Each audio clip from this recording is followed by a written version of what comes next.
Halo semuanya, perkenalkan nama saya Vera. Pada hari ini saya akan menjelaskan tentang model pembelajaran di sekolah dasar. Pada pembahasan kali ini kita akan membahas tentang pengertian model pembelajaran, ciri-ciri model pembelajaran, jenis model pembelajaran, dan macam-macam model pembelajaran. Pengertian model pembelajaran. Model pembelajaran merupakan pedoman bagi guru dan murid dalam pelaksanaan proses belajar mengajar. Menurut Joyce dan Weil dalam Rahman, model pembelajaran adalah suatu perencanaan yang digunakan dalam menyusun kurikulum, mengatur materi pembelajaran, dan memberi petunjuk kepada pengajar di kelas dalam setting pengajaran ataupun setting lainnya. Menurut Kem dalam Rahman, model pembelajaran merupakan suatu perencanaan pembelajaran yang digunakan dalam menentukan maksud dan tujuan setiap topik atau pokok bahasan. Menganalisis karakteristik warga belajar, menyusun tujuan instruksional khusus, memilih isi pembelajaran, melakukan prates, melakukan kegiatan belajar mengajar atau sumber pembelajaran, mengadakan dukungan pelayanan, melaksanakan evaluasi, dan membuat revisi. Ciri-ciri model pembelajaran menurut Kardi dan Nur dalam Ngalimun terbagi menjadi 4. Yang pertama, model pembelajaran merupakan rasional teoretik logis yang disusun oleh para pencipta atau pengembangnya. Kedua, berupa landasan pemikiran mengenai apa dan bagaimana peserta didik akan belajar. 3. Tingkah laku pembelajaran yang diperlukan agar model tersebut dapat dilaksanakan dengan berhasil. 4. Lingkungan belajar yang diperlukan agar tujuan pembelajaran itu dapat tercapai. Menurut Joyce dan Weil dalam Rahman, model pembelajaran terbagi menjadi 4 kategori, yaitu 1.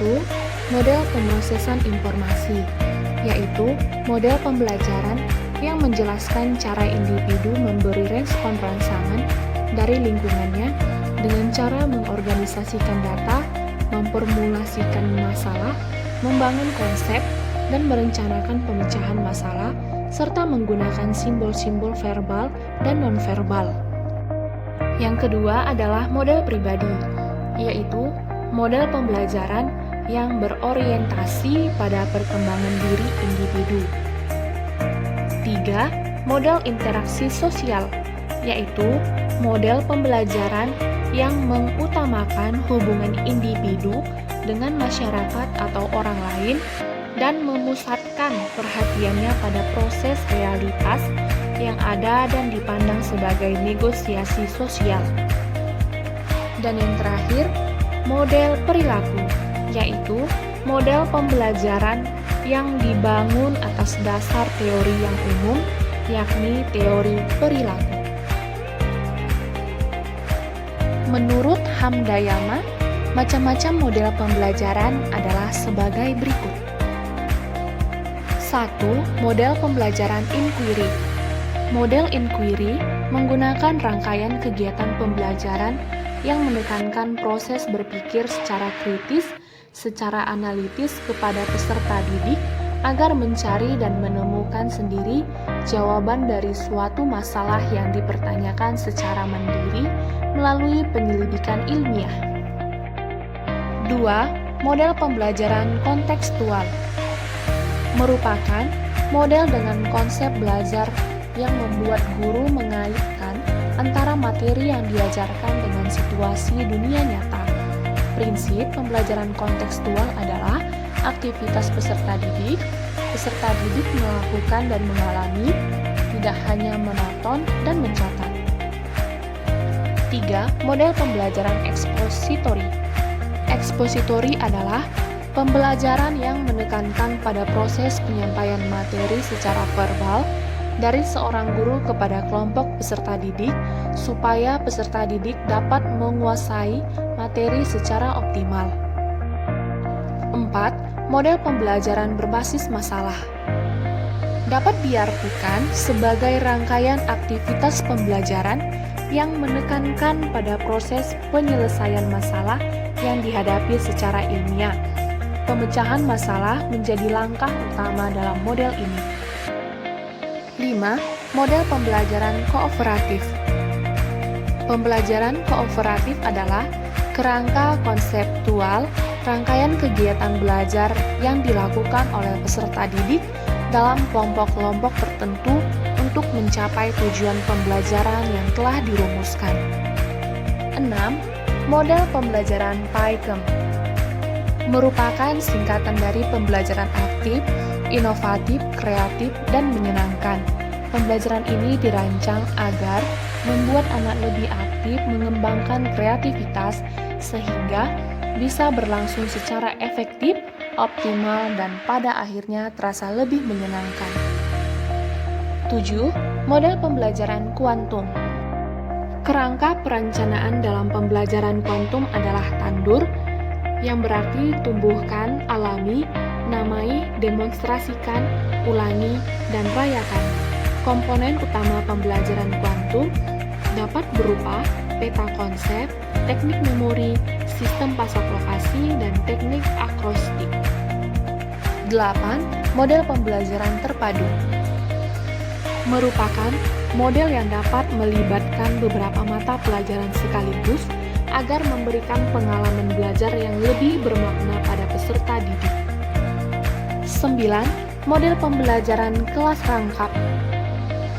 Pembelajaran kelas rangkap menekankan dua hal utama, yakni penggabungan kelas secara integratif dan pembelajaran terpusat pada peserta didik, sehingga guru tidak harus mengulang kembali untuk mengajar pada dua kelas yang berbeda dengan program yang berbeda pula. 10. Model pembelajaran tugas terstruktur. Pembelajaran ini menekankan pada penyusunan tugas terstruktur yang wajib diselesaikan oleh peserta didik guna mendalami dan memperluas penguasaan materi yang sesuai dengan materi pembelajaran yang sudah dikaji. 11. Model pembelajaran portofolio. Model pembelajaran portofolio menitik beratkan pada pengumpulan karya terpilih dari satu kelas secara keseluruhan yang bekerja secara kooperatif membuat kebijakan untuk memecahkan masalah.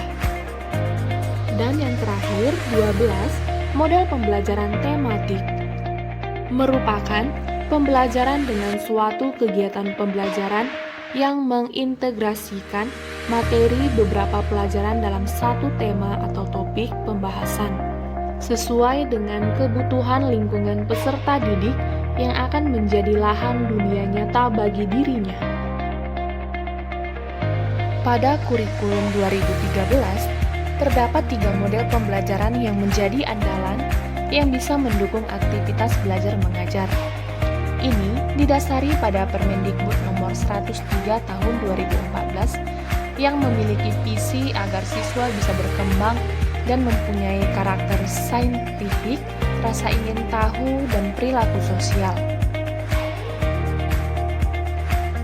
3 model yang menjadi andalan pada kurikulum 2013 adalah model pembelajaran berbasis proyek, model pembelajaran berbasis masalah, dan model pembelajaran penemuan. Pada discovery atau inquiry learning, memiliki karakteristik pembelajaran di mana peserta didik secara aktif menemukan ide dan mendapatkan makna. Sedangkan pembelajaran berbasis proyek memiliki karakteristik di mana peserta didik secara aktif menyelesaikan suatu proyek. Penyelesaian memerlukan waktu relatif lama. Dan pembelajaran berbasis masalah memiliki karakteristik di mana peserta didik secara aktif memecahkan masalah kontekstual.